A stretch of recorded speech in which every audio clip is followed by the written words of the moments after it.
Nous partons à la rencontre d'un jeune homme ayant effectué une greffe de cheveux en Turquie. Après quelques jours, des complications sont apparues.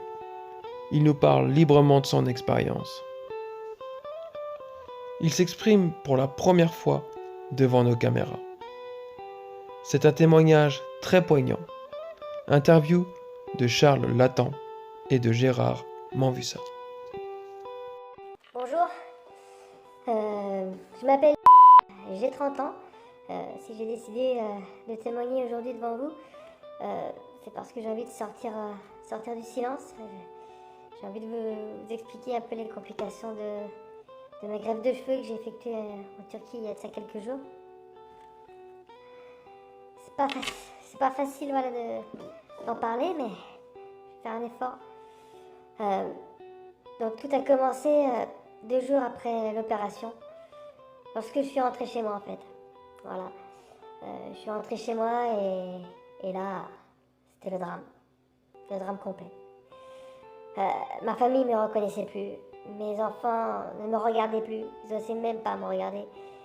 Et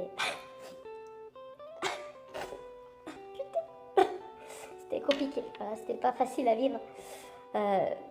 Surtout quand aussi je me regardais dans la glace, voilà, c'était un moment difficile, voilà, très difficile. Donc à ce moment-là, voilà, j'ai commencé à regretter ma greffe de cheveux en Turquie. Wow. Stop. Elle est dégarnie. Je vous ai fait peur ou pas? C'est parce qu'Halloween approche, et oui, il fallait bien que je fasse quelque chose quand même. Ah, pas mal mon gars, bien joué. Non mais plus sérieusement, il s'est vraiment passé quelque chose 2 jours après ma greffe, et justement, c'est parti, on en parle tout de suite.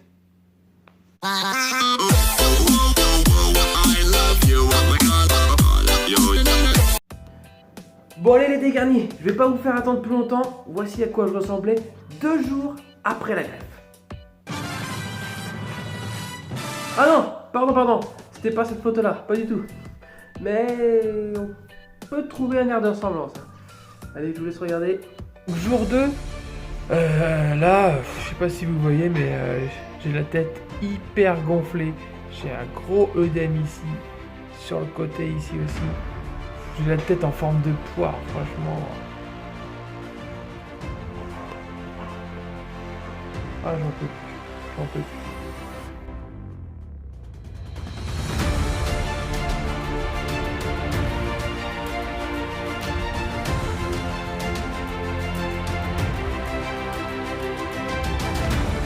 Oh punaise!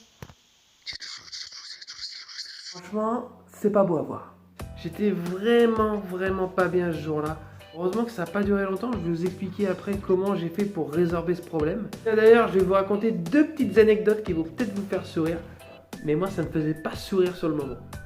En fait, je prenais l'avion pour retourner en France. Puis là, je m'asseoir en fait à mon siège. Et puis là, je vois une dame qui me regarde comme ça. Fait, ouh là là!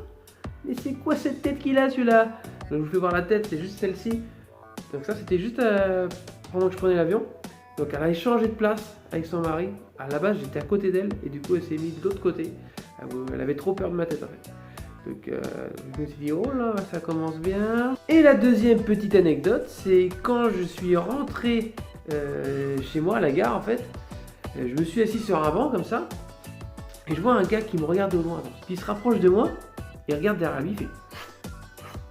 Il regarde, il voit qu'il n'y a personne, il se rapproche discretos, il fait... Hé, t'as pas des cachetons toi? Non, pourquoi?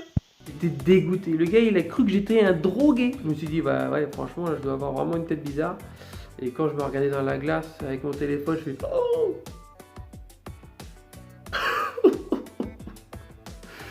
Donc j'avais un peu peur forcément de la réaction de ma famille. Mais bon, franchement, ils l'ont plutôt bien pris. C'est vrai que moi, je me sentais pas bien à ce moment-là, donc ils l'ont bien vu. Et voilà, ils n'en ont pas fait non plus des caisses.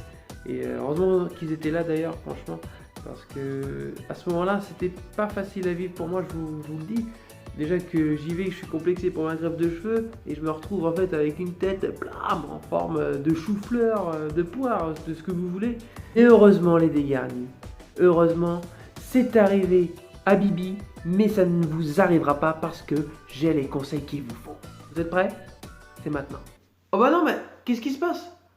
Ça recommence.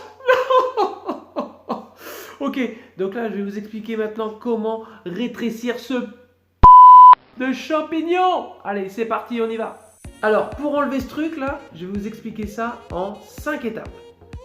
Première step, c'est le massage.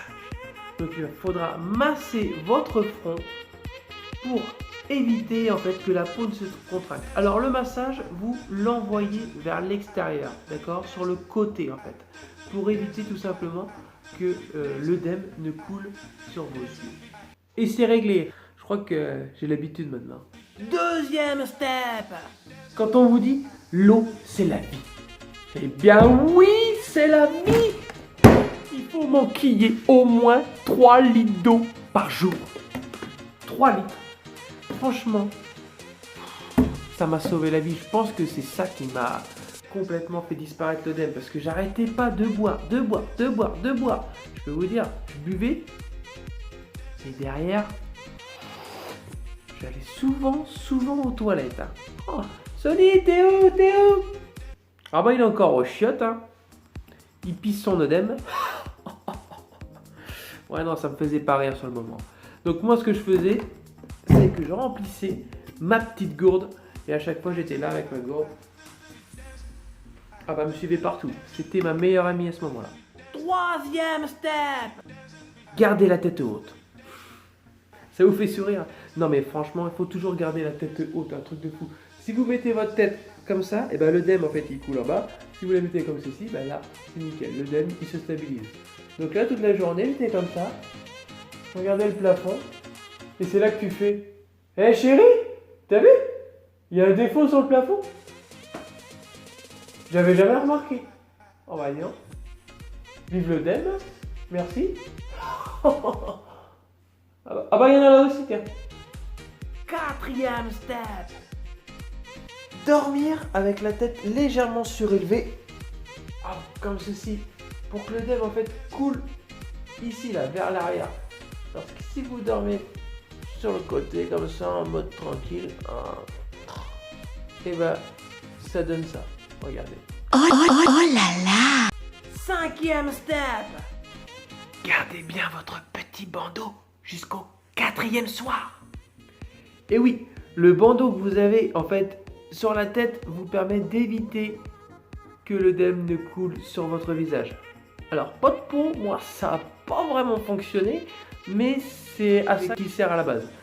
Donc voilà, je vous conseille de bien le garder en place, la journée du moins, et le soir, quand vous dormez, par contre, il faut l'enlever, d'accord?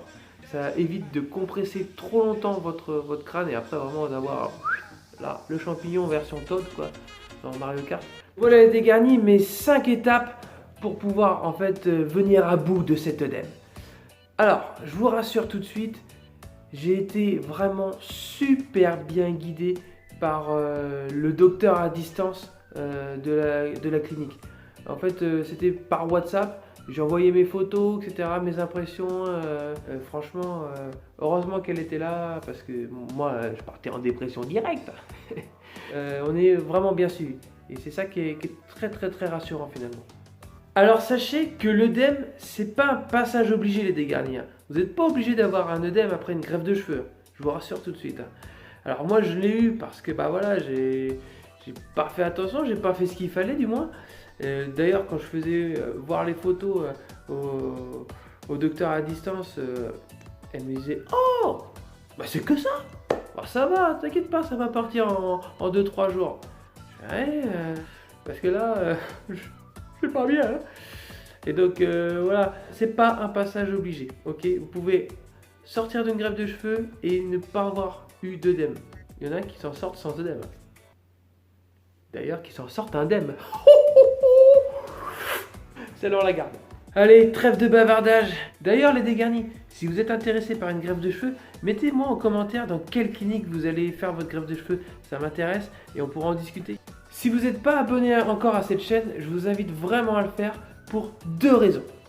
La première, c'est que vous allez avoir dans les vidéos qui vont suivre et même les vidéos qui sont déjà en place, plein d'informations sur la greffe de cheveux. Et la deuxième raison, c'est qu'en fait, vous allez pouvoir suivre l'évolution de mes petits cheveux, voir comment ça se passe là-haut. Est-ce qu'il a réussi sa greffe de cheveux? Est-ce qu'elle est ratée?